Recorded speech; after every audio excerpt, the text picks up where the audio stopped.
A 5-year-old girl named Natascha was walking home one day after school. She felt happy as she skipped along the familiar streets of her neighborhood. Suddenly, a car parked nearby, and a man she didn't know stepped out. Before Natascha could react, the men grabbed her and forced her into the car. Natascha screamed and struggled, but no one was around to help. The men drove off, taking the innocent girl away from her family and her safe world. The man was Wolfgang Pricklepil, and he brought Natascha to his house. There, he locked her in a small, underground room. Natascha soon realized the walls were soundproof, and no matter how much she screamed or cried for help, no one could hear her. The darkness and silence of the room terrified her. She begged to be let out, but Wolfgang ignored her cries. He warned her not to make any noise or try to escape, threatening to hurt or even kill her if she disobeyed. Meanwhile, Natascha's parents were desperate. They went to the police every day, reporting their daughter's disappearance and begging for help. Natascha's mother spent hours looking out of the window, hoping for a glimpse of her little girl. The police searched tirelessly, but days turned into weeks with no sign of Natascha. Her family was heartbroken, clinging to the hope that she might still be alive. Back in the underground room, Wolfgang gave Natascha just enough food to survive. He barely spoke to her, except to give orders or threats. Natascha tried to find ways to entertain herself, imagining she was teaching a class or pretending to be somewhere else. She thought about her family every day and wondered if they would ever find her. Despite her fear, she held on to a tiny bit of hope. Wolfgang lived alone in his mother's house, as his mother had moved to another place. One day, his mother visited. Wolfgang cooked for her, and they ate together. During the meal, the news was on TV, showing a report about Natascha's disappearance. Wolfgang's mother was upset, saying it was terrible that someone would kidnap a child. Wolfgang stayed quiet, pretending not to care. After his mother left, he went back to Natascha's room and repeated his threats. He told her she had to obey his rules or face the consequences. A year after, Natascha's life in captivity continued. Wolfgang rarely fed her enough, leaving her weak and thin. Natascha stopped trying to resist and followed his orders, hoping it would keep her safe. To her surprise, Wolfgang eventually brought some decorations and furniture to make her room more livable. It was his twisted way of keeping her calm and compliant. As time went on, Natascha grew older.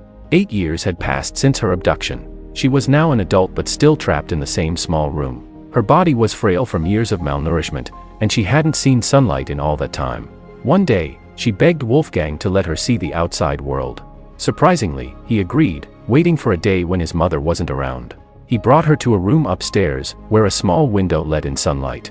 Natascha was overwhelmed by the light, feeling a joy she hadn't known in years. The day after Wolfgang's mother visited again. This time, she noticed Natascha's hair, which had grown long and unkempt. She assumed Natascha was Wolfgang's girlfriend and told him he should marry her. This suggestion made Wolfgang furious. After his mother left, he stormed into Natascha's room and cut off all her hair. Natascha felt humiliated and angry, but she knew better than to show it.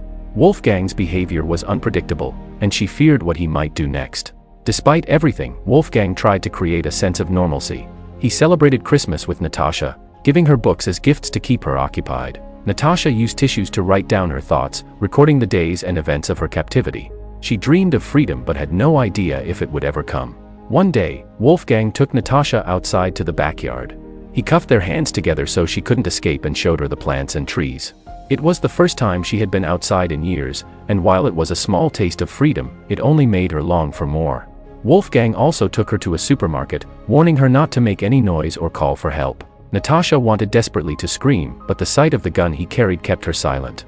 She returned home with him, feeling defeated once again. Back in her room, Wolfgang gave Natascha a radio.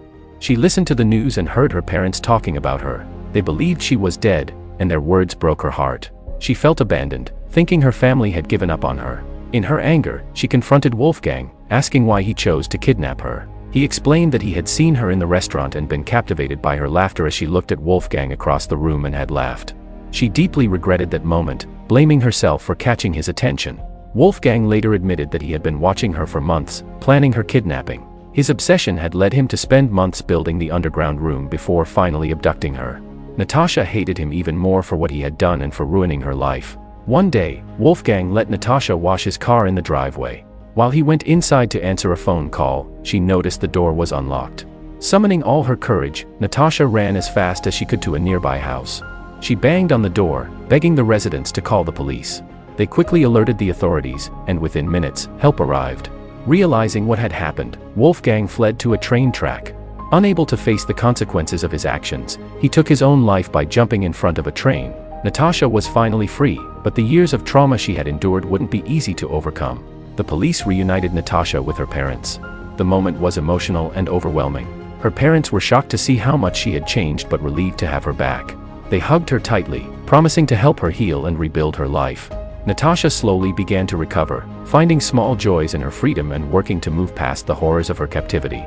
The movie ends with Natascha starting a new chapter in her life. Though the memories of her ordeal would always be with her, she refused to let them define her.